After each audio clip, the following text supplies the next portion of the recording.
नमस्कार किसान भाइयों। तो स्वागत है फिर से एक नई वीडियो में आप सभी किसान भाइयों का। आशा करता हूँ कि आप सभी अच्छे होंगे।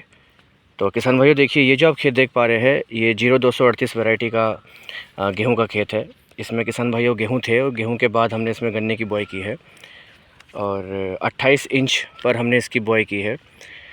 और बोने की बात करें किसान भाइयों तो गेहूँ काटने के बाद हमने खेत को पानी लगा दिया था और जब बताव आया तो उसके बाद हमने खेत तैयार करके खोड़ पाड़ के इसमें हमने बीज डाल दिया था और बीज डाल के इसमें हमने मैडा मार दिया था। मैडा मारने के बाद जब गन्ना जमना शुरू हुआ तो कुछ दिन बाद बारिश आ गई। फिर एक 4-5 दिन बाद फिर दोबारा से एक बारिश और आ गई तूफ़ान के साथ में। तो उससे क्या हुआ, जो अंदर जो है वो जो पहली बारिश से तो ज़मीन सख्त हो गई और उसके बाद दूसरी जो बारिश आई तो वो ज़मीन जो है फोकी हो गई। तो सारा जो ब्याज था वो जो जमाव था वो निकल के आ गया। तो दिक्कत तो जमाव में नहीं है बिल्कुल भी, जैसा कि आप देख पा रहे हैं बहुत ही अच्छा जमाव आ रखा है। तो किसान भाइयों इसमें हमने दूसरी बारिश जब हुई थी तो उसमें हमने सैंपरा मार दी थी। तो सैंपरा लगने के बाद इसमें जितना भी ये मोथा है वो सब ख़त्म हो गया, समाप्त हो गया, जैसे कि आप देख पा रहे हैं। और उसके बाद फिर हमने जो तारा कंपनी का हमने ईंख भाने का बनवाया है इस साल, उसको हमने टैफे 25 ट्रैक्टर के पीछे जोड़ के उसको हमने खेत की इसकी गन्ने की जुताई कर दी थी। तो खेत अभी बिल्कुल क्लीन पड़ा है, एकदम कोई दिक्कत नहीं। तो किसान भाइयों इसमें फिर हमने एक पानी लगा दिया था और अब इसमें आज फिर दोपहर में कल्टीवेटर निकाल लेंगे इसमें। और निकालने के बाद निकालने से पहले इसमें आज हम एक डोज़ लगाने वाले हैं, क्योंकि किसान भाइयों हमने इसमें बोने के दौरान जब गन्ना बोया तो उसमें हमने कुछ भी नहीं डाला था, केवल यूरिया पपेड़ा था आधा कट्टा और कैंचियों पे फिप्रोनिल और इमिडाक्लोपिड की स्प्रे मारी थी। तो जमाव बहुत ही बढ़िया आया है।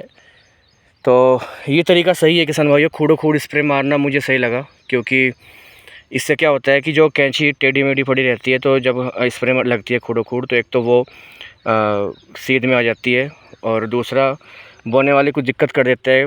तो उन गलतियों का पता चल जाता है कहाँ पर कैंची डली है, कहीं पे नहीं डली या टेढ़ी मेढ़ी डली है, तो वो सब सही हो जाती है और जो कैंची है वो भी ट्रीट हो जाती है।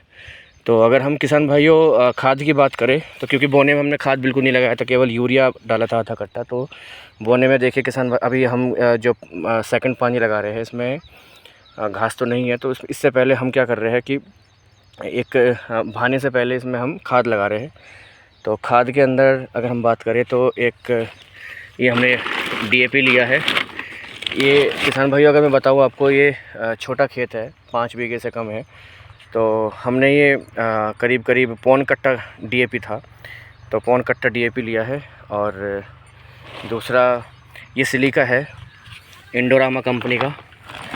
तो सिलिका हमने डाला है, ये करीब ऐसा होगा 7-8 किलो सिलिका बच गया था। दूसरे खेत की बुआई की थी हमने तो उसमें से ये बचा लिया था। तो इंडोरामा कंपनी का ये सिलिका हमने थोड़ा सा लिया है और एक पैकेट यहाँ पे सागरिका का लिया है, जैसे कि आप देख पा रहे हैं। और साथ में ये पोटास और आधा कट्टा जो है पोटास लिया, ये हमने बचा लिया आधा कट्टा, देखिए।